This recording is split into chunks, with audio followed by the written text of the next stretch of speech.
Tropstel 2.0. Mga katrops, ito yung pinagmamalaki nilang sili shake dito sa sa Bicol. Sa first colonial ko rin to. Ayan o, literal na may sili. Dahil may tayo sa sili, try nga natin. Ito ba maangang dito? Yan ang pinakamaangang dito. Ano itong sili na to? Medyo nakalimutan lang. At may tawag sila dito.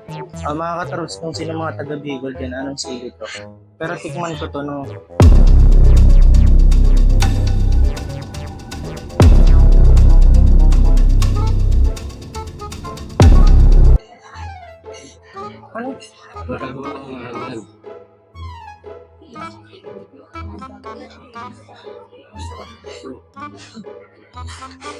Ano siya eh?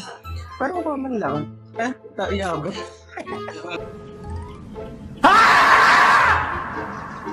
Ayan. Yun ang dinok niya. Kasi medyo classical.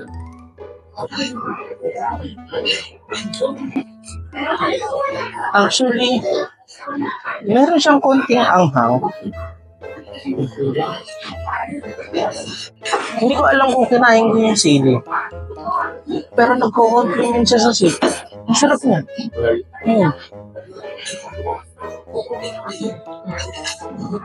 Pero, pupunasan ko na lang. Pero mo, try nyo nga kung talagang may literal na anghang ka.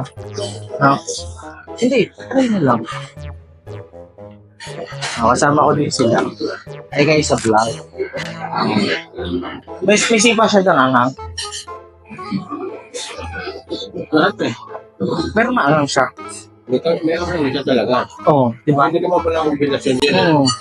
Ayun. Ngayon, nagtataka kami na dati nito. Kaya tamo yung HMIC. Hindi, ayaw kasi maniwala itong mga kasama ko. Na masarap. Kasi tinaray ko na siya sa sa Mang Inasal. Pero ang sarap na shake. Grabe.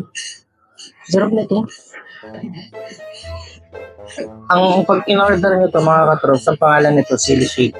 Ang sarap niya, may konti siyang anghang.